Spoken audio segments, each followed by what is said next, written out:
نحمده ونصلي على رسوله الكريم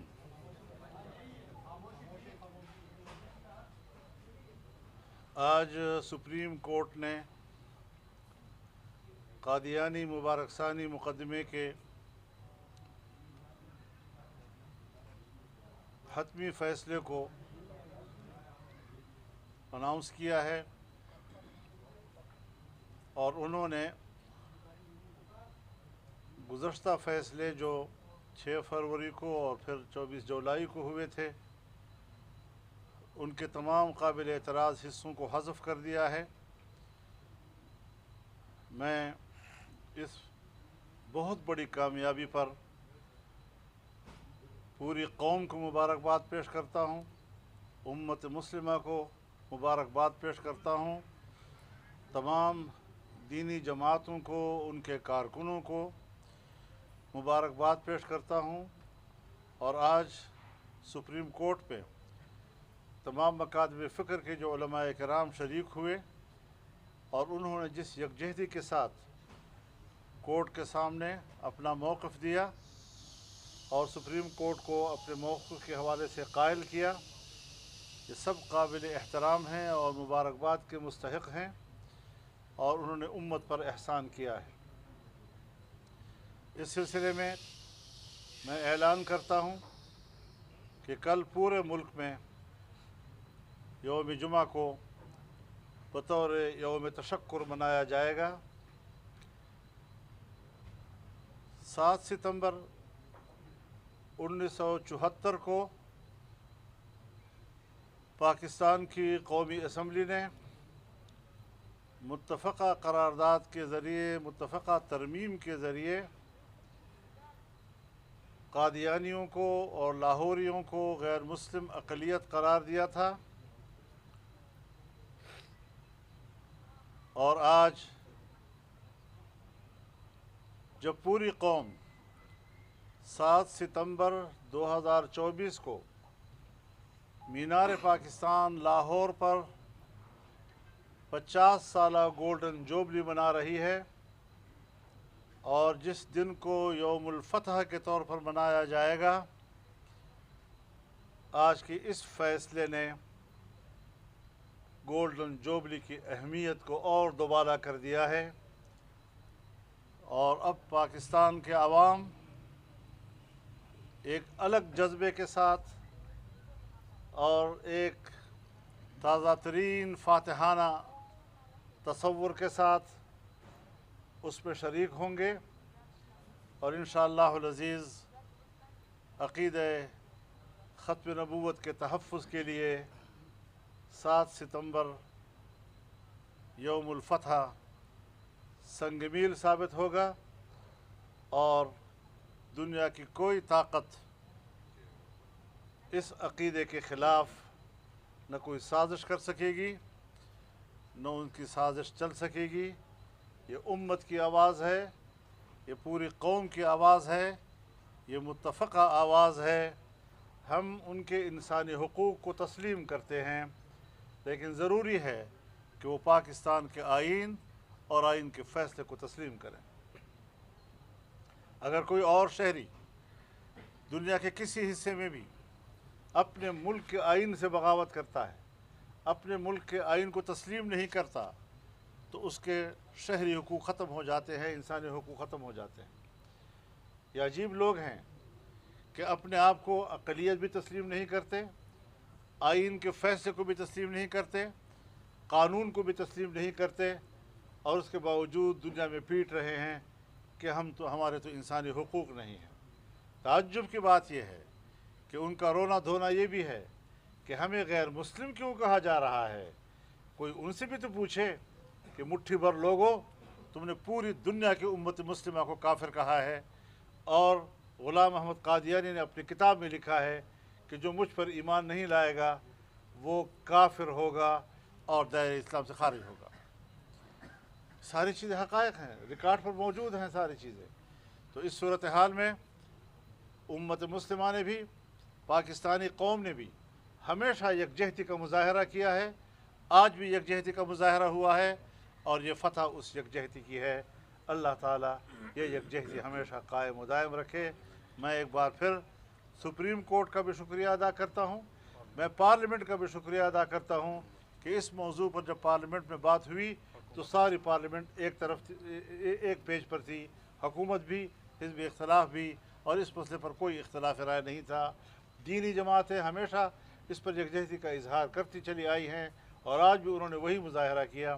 तो अल्हम्दुलिल्लाह इस हवाले से एक ज़िंदगी मुल्क के अंदर मौजूद है, एक शऊर मौजूद है, एक एहसास मौजूद है, और इंशाअल्लाह ये शऊर व एहसास और कौम के अंदर ये ज़िंदगी इंशाअल्लाह बरकरार रहेगी और कौम एक ज़िंदा कौम को सबूत पेश करेगी। मौलाना ये बताएं, जिस तरह दीनी जमातों ने इस इत्तेहाद का मुजाहरा किया, इससे पहले जब वोटर फार्म से खत्म वोट का हलफनामा निकाला गया था उस वक्त भी इसी तरह का रद्दअमल आया और उसको वापस लेना पड़ा, और भी मुतअद्दिद मौक़े भी इस तरह से हुआ।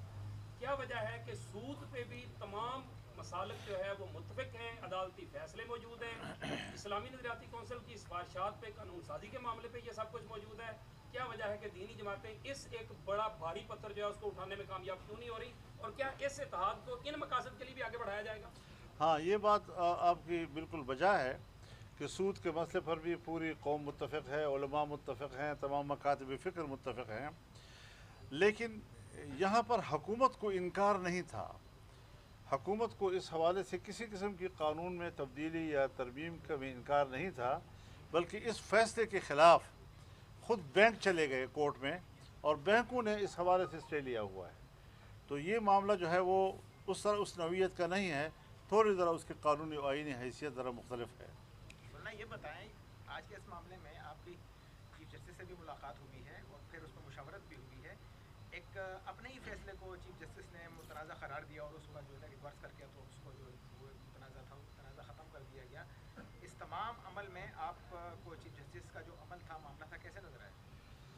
मेरे ख़्याल में उन्होंने बहुत ही फ़राख दिली का मुजाहरा किया है और बहस तो हुई, क्यों हुआ, कैसे हुआ, ऐसा नहीं होना चाहिए था, आइंदा भी नहीं होना चाहिए, सारी चीज़ें डिस्कस हुई हैं।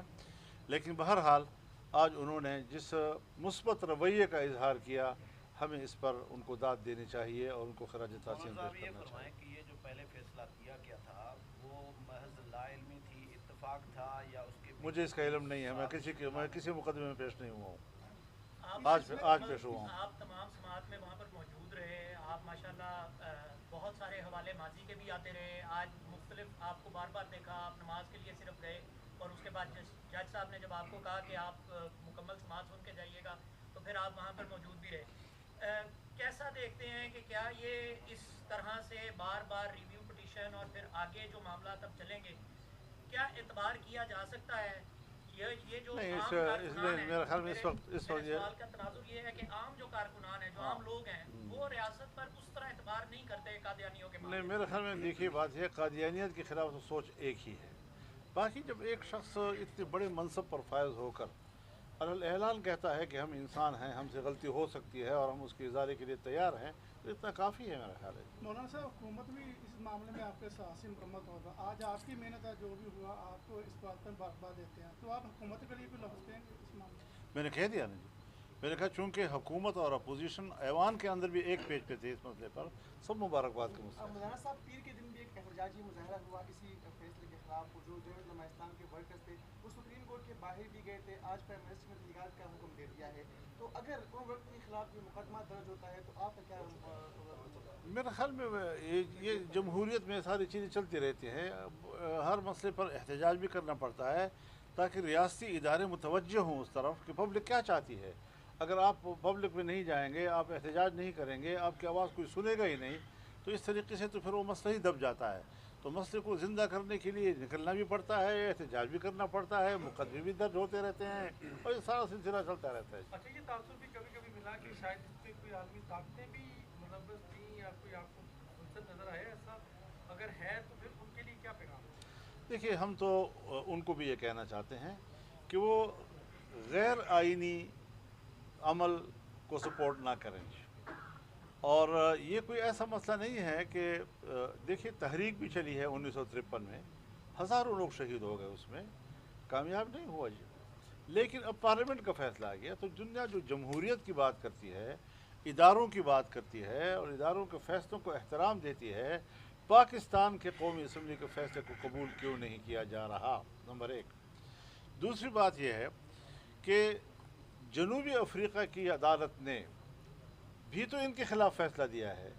آخر انہوں نے اسلام کی بنیادی اصول اور بنیادی سٹرکچر جو ہے اس کا مطالعہ کیا ہوگا، اس کو پوری طرح پڑھنے کے بعد وہ اس نتیجے پر پہنچے ہوں گے کہ پھر اگر یہ عقیدہ ان کا ہے تو وہ مسلمان نہیں ہے۔ مقدمہ بہاولپور ایک مشہور مقدمہ ہے، وہ عدالت تھی اور عدالت کے سامنے دونوں فریق پیش ہوئے۔ حضرت مولانا انور شاہ کشمیری رحمۃ اللہ علیہ باقاعدہ دیوبند سے آئے اور انہوں نے وہاں پر بڑی لمبی بحث کی اور بالآخر ان کو قائل کر دیا اور انہوں نے فیصلہ دے دیا۔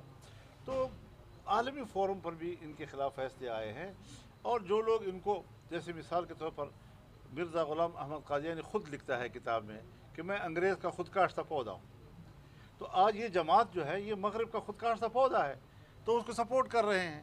جس طرح اسرائیل ان کے لیے بس ناجائز بھی ہے تو ان کا بچہ ہے، اور ناجائز بچے کو بھی وہ قبول کر رہے ہیں۔